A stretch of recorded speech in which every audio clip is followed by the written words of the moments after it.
Oi, gente! Então, mais uma vez nós estamos aqui nesse quadro Espiritualidade das Oficinas de Oração e Vida, e nós estamos caminhando com Jesus, aprendendo com o Mestre. E o objetivo desse quadro, como vocês já sabem, é conhecer mais a pessoa de Jesus para assim amá-lo mais e amar mais aos irmãos. Então, nós estamos fazendo esse trabalho, essa caminhada, com apoio no livro O Pobre de Nazaré, do Frei Inácio Larranaga, que é o fundador das Oficinas de Oração e Vida. E esse livro, o Frei Inácio escreve esse livro com base nas meditações do próprio Frei Inácio sobre os evangelhos, né? A vida de Jesus nos evangelhos, e também com estudos de outras fontes sobre a vida de Jesus, enquanto ele viveu aqui na Terra, tá bom? Então, como nós vimos na semana passada, o panorama estava claro. Jesus era o Messias, confessado como tal por Pedro e aceito pelo Mestre. E hoje nós vamos caminhar um pouco aí com Jesus, tentando desfazer, né, da cabeça dos discípulos o velho Messias que havia na cabeça dos discípulos, o que eles esperavam do Messias, o que eles imaginavam do Messias, e que Jesus seria um Messias diferente, seria um Jesus doloroso aos olhos dele, e não aquele Jesus vitorioso, aquele Messias vitorioso que eles esperavam. Então, o Frei Inácio diz que esta é talvez a mais difícil tarefa de Jesus com os seus discípulos.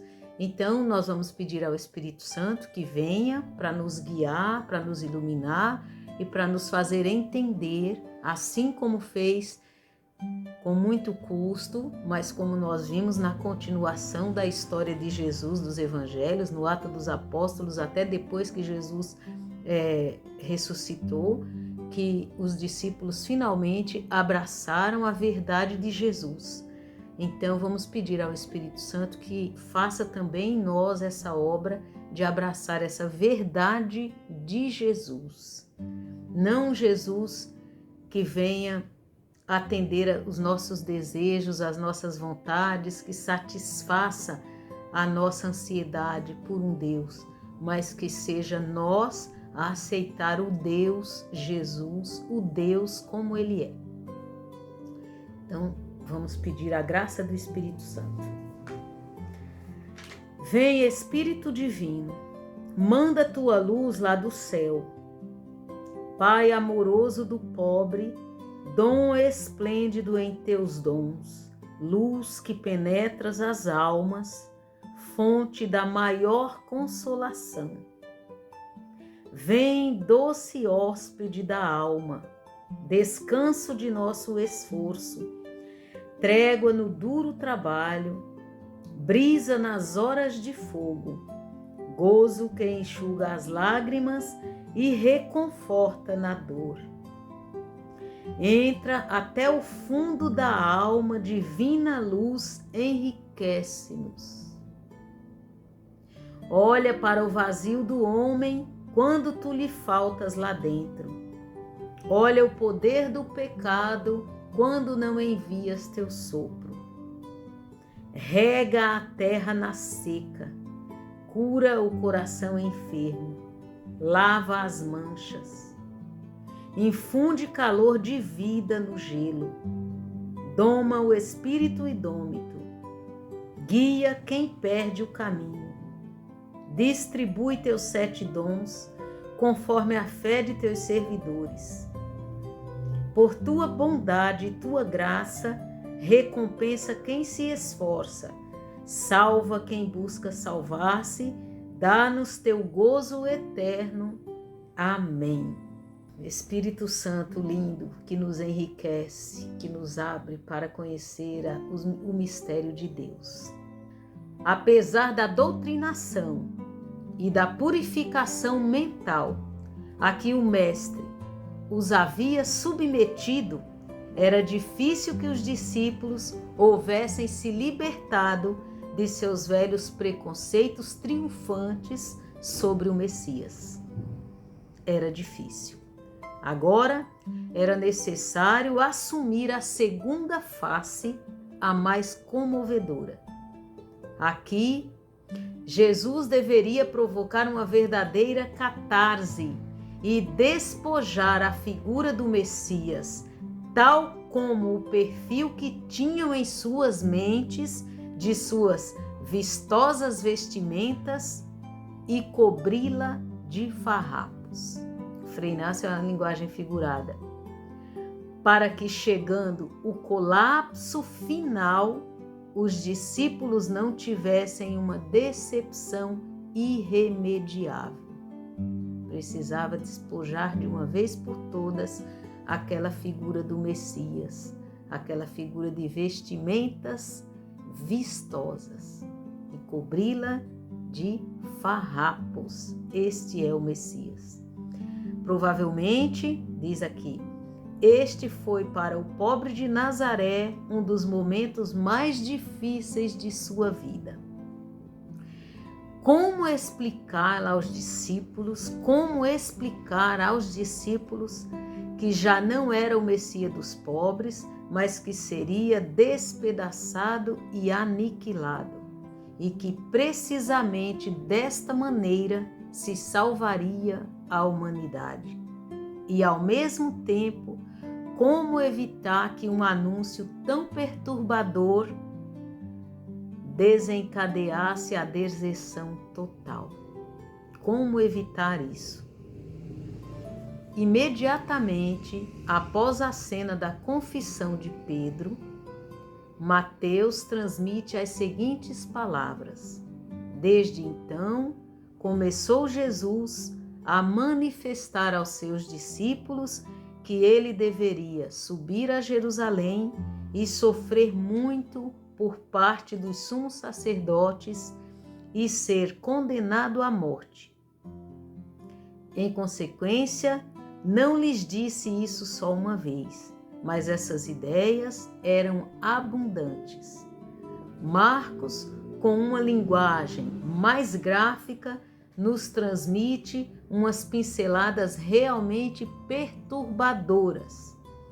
Iam pelo caminho, diz, subindo a Jerusalém, e Jesus caminhava adiante deles.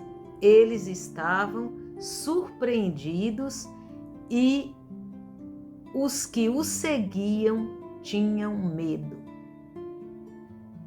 A descrição não poderia ser mais expressiva.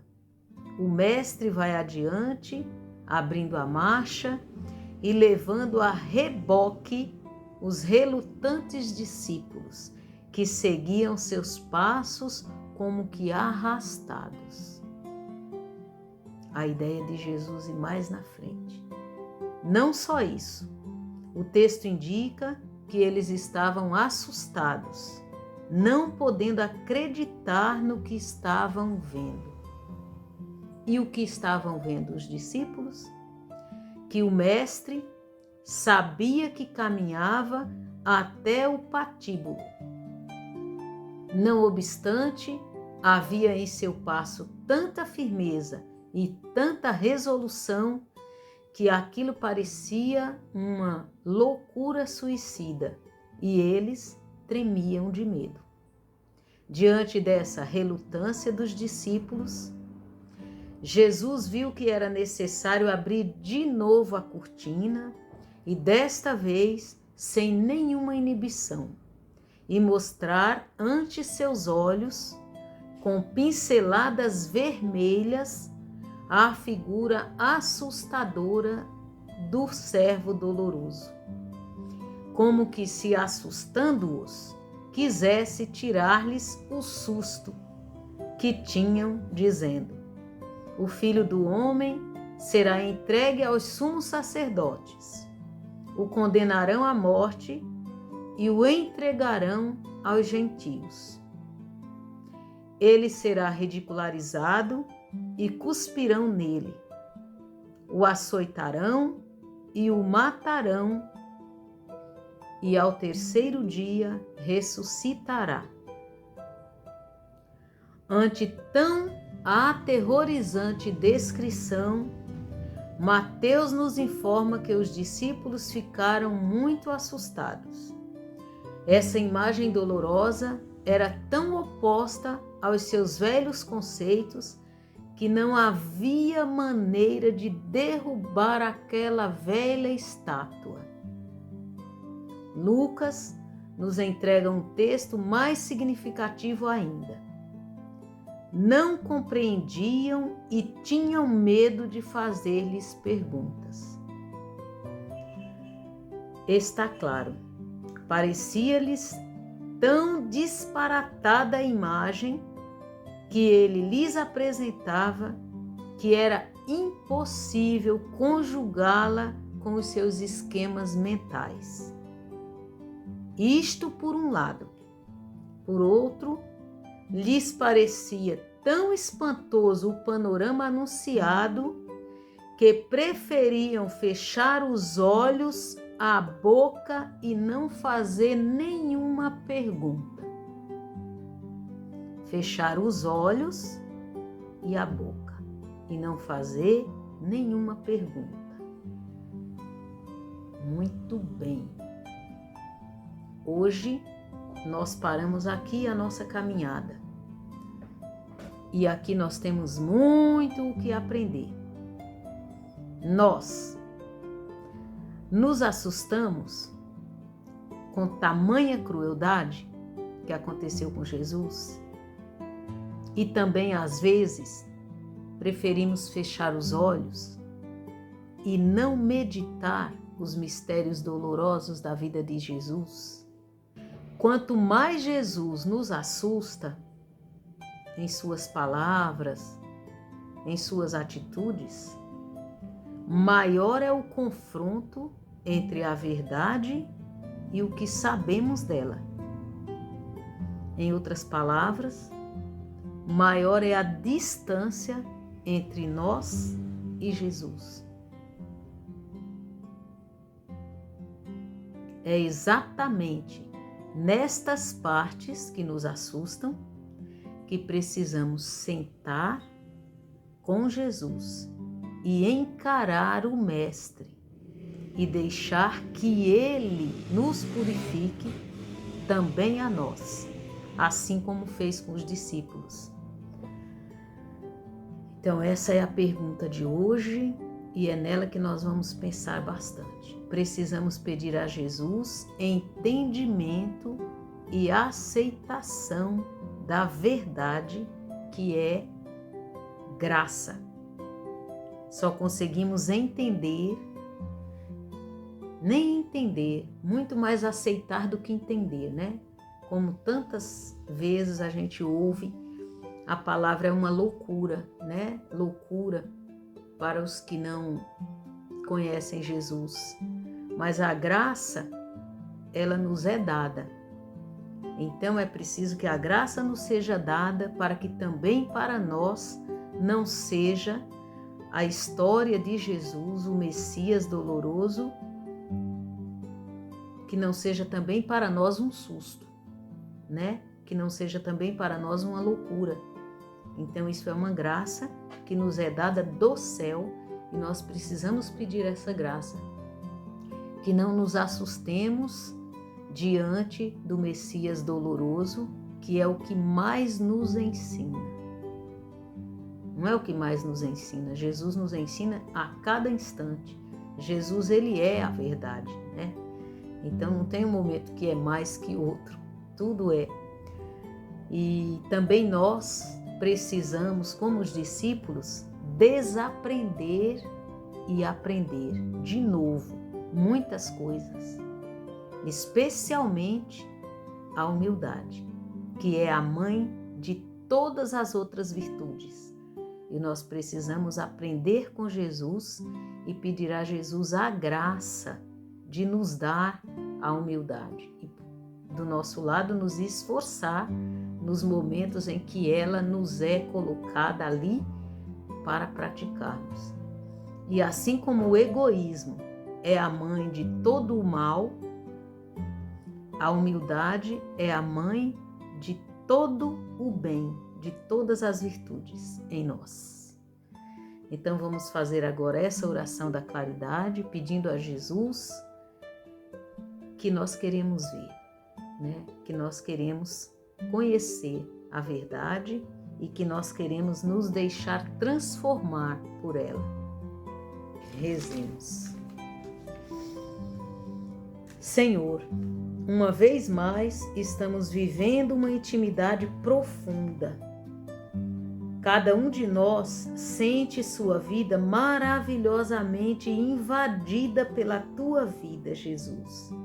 Estamos vivendo agora a aventura da tua vida em nossa vida. Tua força em nossa fraqueza. Teu vigor em nossa impotência. Tua luz penetrou nos caminhos de meu ser. Tu és a luz para o meu caminhar. Sei que só em tua luz, Jesus, poderei construir belamente a minha vida. Sei que tu vives na luz e que nos comunicaste um pouco dessa luz. Mas, lamentavelmente, de nossa parte, tudo são trevas. Senhor, os homens parecem sentir-se satisfeitos caminhando nas trevas. Parecem sentir-se à vontade caminhando às cegas, com os olhos vendados, não querem ver.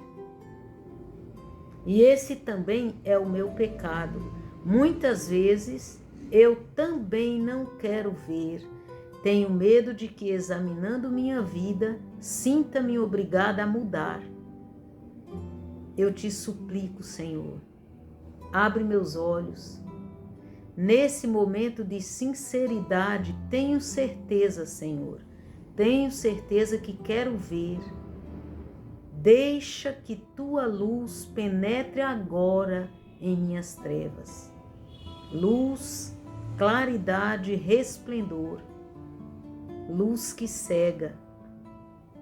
Transparente claridade, clarão iluminador. Eu quero ver, Senhor, quero ver.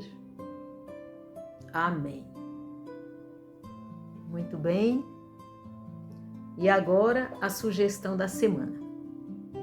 Então, após pedir a luz do Espírito Santo, meditar o texto de Marcos 10, 32 a 34.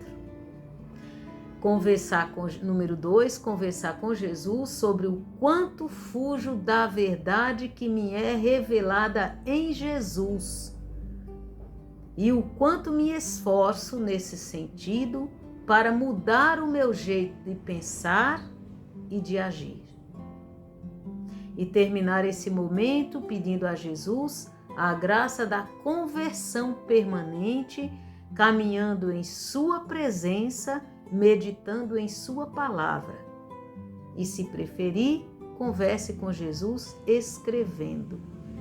Então, que Jesus nos dê a graça de fazer uma verdadeira conversão, caminhada de conversão permanente, diariamente, meditando em sua palavra, aprendendo com Jesus e caminhando em sua presença. E para encerrar, este canto lindo, perfeito.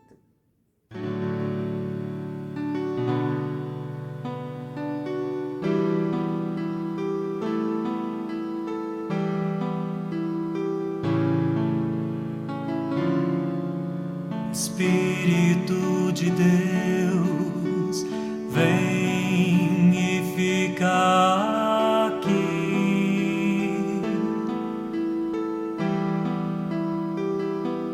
Ó Espírito de Deus, vem e fica aqui.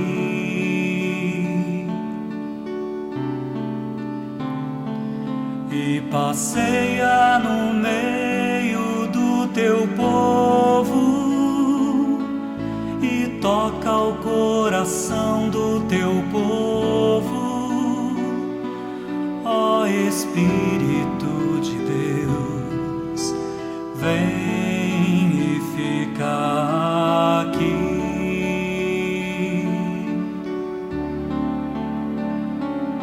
E passeia no meio do teu povo e toca o coração do teu povo. Ó Espírito de Deus, vem